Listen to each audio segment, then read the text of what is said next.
Hello and welcome everyone to this beautiful day in Cape Town. This is a 1984 Porsche 911 Carrera Targa and today I'm going to review it.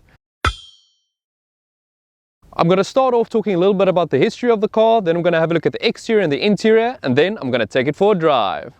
If you enjoy watching my videos on YouTube, please go ahead and subscribe to my channel. Also give the video a like or a dislike and also drop a comment if you can. I'd really appreciate that. I just want to give a thank you to Club9 in Cape Town for borrowing me this car for the day. They're situated on the corner of Strand and Breer Street. They have a cool selection of classic cars and sports cars for sale like this one. So if you're in the area, do pop by. So the word Targa was first used in 1966 as a semi-convertible version of the Porsche 911. Porsche said the word Targa comes from the Targa Florio, which was a famous road race held in Sicily where Porsche did very well. At the time, the marketing director of Porsche said they'd never really thought about the fact that in Italian, Targa actually means shield or plate, which is the exact purpose of the Porsche Targa. Porsche wanted to introduce the convertible version of the 911 in the American market, but at the time there were a lot of rules and regulation rumors that were going around saying that the Americans are going to introduce such strict rules that you can't sell a convertible car at all. So what Porsche did was create the Porsche Targa, which is a semi-convertible version of the car, and put a roll bar at the back actually, so it's a lot more safer for Americans when they drive it or even roll the car. So I've always been a massive fan of how the Porsche 911 Targa looks, especially this 80s variant of the car. It looks extremely beautiful to me. I love these flaring wheel arches and this black and white contrast all over the car. You can see these actual rubber bits on the bumper there and on the back there, which just looks crazy. I think in any other car it wouldn't work, but in this car it works extremely well. I think this is the ultimate retro Porsche 911. Obviously the main thing about this car is this glass bubble it's got the back, that's the Targa piece, and it just really works with this car. It might look like something from the Jetsons a little bit, but I think in this car it works extremely well. So looking at the Porsche 911 Carrera Targa from the front, it looks pretty much standard like all 911s of that time, which isn't a bad thing at all. It looks really good, and I love these two round classic Porsche headlamps. I think these era ones are one of the best looking ones. It's also got this strange fat bumper part at the front here, which sort of looks like an underlip sticking out or a jaw sticking out from the car, which looks a little bit strange. And you also notice these two like little rubber parts, which almost looks like the automatic gearbox from a Porsche 928 if you look at them. So Porsche obviously liked that type of style. So one of the other cool aspects about this car are these wheels, these black wheels, which is in a classic 80s style for the Targa specifically, which matches all the black and the white contrasts here. I really like the way they look. They really work with this car. It's got this beautiful chrome outlining on the outside there, and I just really like these wheels. So looking at the back of the Porsche 911 Carrera Targa, I think this is where the car really shines. It's got this beautiful glass panel at the back, which I mentioned before, which looks like a bubble and gives it this sort of convertible feel to the car. Then looking downwards, you'll see this mesh grille here at the back, which is hiding the 3.2 liter engine it's got at under the bonnet, flat 6 of course.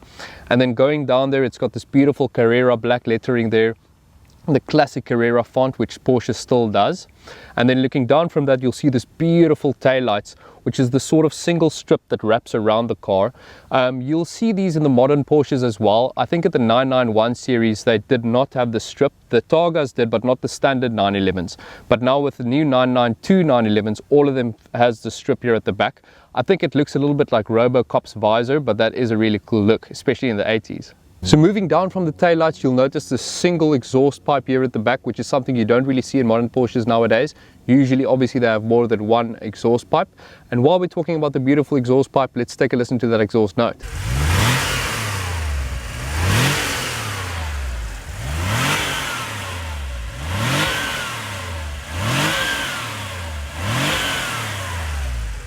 So opening up the back bonnet of this car, it reveals this beautiful 3.2 litre flat 6 Porsche engine, which still looks in pristine condition. Club9 actually informed me that the owner previously spent around 200,000 Rand making this thing looks absolutely pristine, and it really does show. So before looking at the interior of the car, I'm going to attempt to get into the back of the car like I do in most videos. This car is a 4-seater car or a 2+2, and it actually looks like there might be enough space for me to fit. Okay, put the seat forward.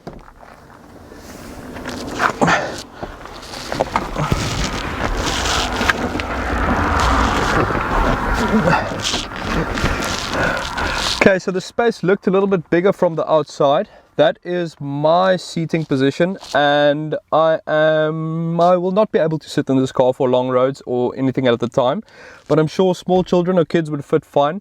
So at least it's this practicality of having the back place. You can also actually put the back seats down to make it even more practical, where you can load up luggage and stuff, which is something quite nice that Porsche thought about when designing this car. So first thing you'll notice when getting into the 1984 Porsche 911 Carrera Targa is this beautiful burgundy leather interior that this version comes with. I think it looks really, really cool. It's all over the place. It looks really nice. It gives it a very nice classical look. I think it matches very well with the white exterior as well. You'll also notice these seats, which are shaped in the classic Porsche style. It just shows you how long Porsche have been perfecting their seats. Their seats still sort of look relatively the same. It's not extremely bolstered, but it's very comfortable. We've been driving it this morning for a while now. No issues whatsoever, and I think it's really, really nice and soft and plush. Then the steering wheel. It's a classic 3-spoke Porsche steering wheel, which I like. It looks a little bit different from the 928 I reviewed before. This one I think was for the 911s. It's got this Porsche engraving in the middle here, which looks cool. Very standard and basic stuff. Obviously no buttons like all of the modern cars nowadays. Looking at the top, you'll see your gauge cluster with all the gauges. This is where Porsche really comes into its element. I think these gauges are done absolutely beautifully. You've got a clock there on the far right hand side, which you don't see in gauge clusters anymore. Then you've got your speedometer next to that. And then in the middle, very big, is your rev counter. This being a 911, a sports car, rev counter in the middle. I don't see it any other way. It should be like this. The beautiful orange needles as well work very nice with this car. And you've got the orange there by 6,200 RPMs, it looks like.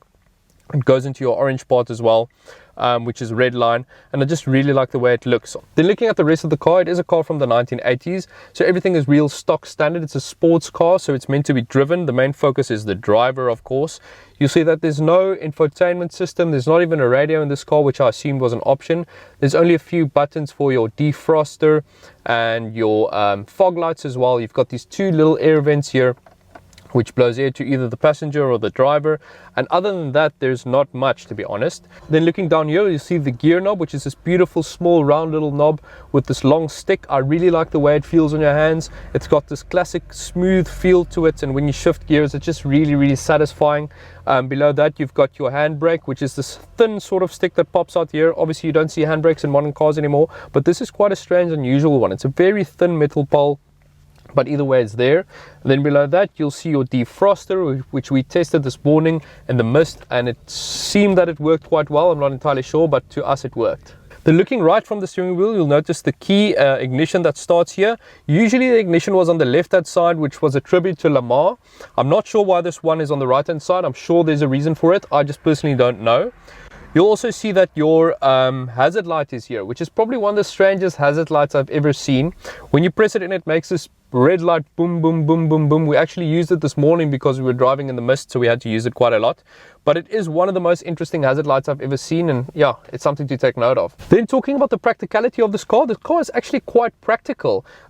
You've got two areas here on the right hand side where you can store stuff, which just pops up like this by the driver's hand side, which goes down, and then right in the front there's a nice little like open hole area. You can fit your wallet and your keys and your phone. It can fit actually quite a lot, which is quite surprising in a car like this. I didn't expect all this practicality. Obviously I mentioned this car is a 4-seater as well, so you can store some stuff in the back there.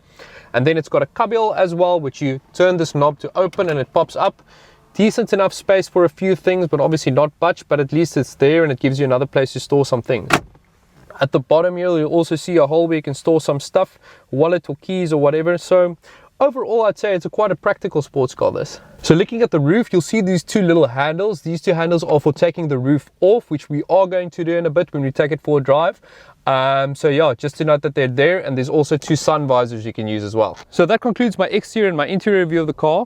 Before I take it for a drive, I'm going to take the top off first because it's such a beautiful day in Cape Town, and I think that's the ideal thing to do.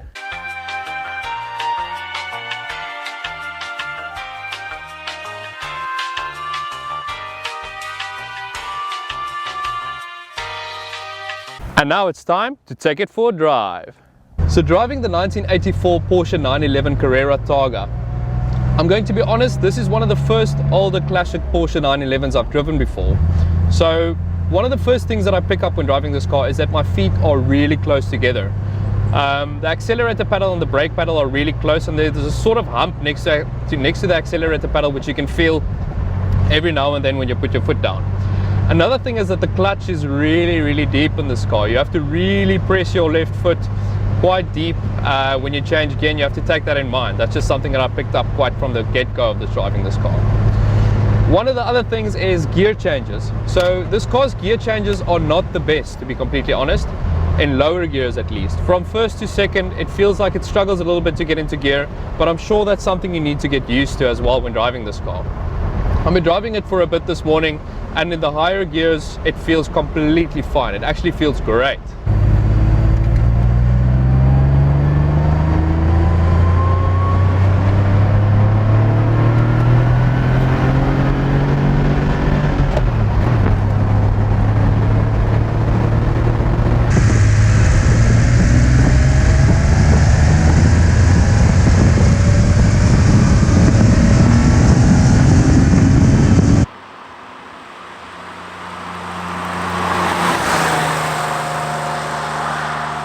This car does 0 to 100 kilometers per hour in around 5.5 seconds, which is really fast for that era. It tops out around 230 kilometers per hour, 240 kilometers per hour, and I don't really think you need more than that in this car. So this car's 3.2 litre flat 6 engine puts out around 231 brake horsepower and around 265 Newton meters of torque, which is a little bit less when I compare it to the Porsche 928 I reviewed earlier this year. But those two cars, or this car and that car, are in two completely different classes. The Porsche 928, like I said in my review, is a car that you want to cruise around with. It's got a lot of power. It's meant for the autobahn and long stretches of road where you can push it. The Porsche 911 Targa is more meant for something that you can push in corners, that you want to drive fast, that you want to have an occasion to go and drive the car. And that can be something that people probably took on racetracks and things like that as well. This car really comes alive in the corners, which I can't say for the Porsche 928 that I drove earlier this year. Such a perfect day today.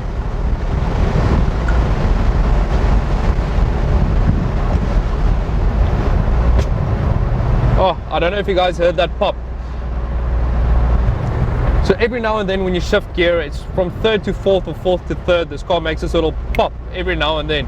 So my personal view of the 1984 Porsche 911 Targa is that it's a Porsche 911 with gimmicks. Now, I'm quite a fan of gimmicks. I like things that doesn't necessarily have a purpose, and I think the Porsche 911 Targa is the same thing. The glass roof at the back or the removable top was never really meant for any market, but Porsche still makes them today for a reason. There's a market for them and people still enjoy them. The way it looks is just so special. It's got a retro appeal that none of the other Porsches have, and that is why I would easily spend my money on a car like this. Thanks for watching the review.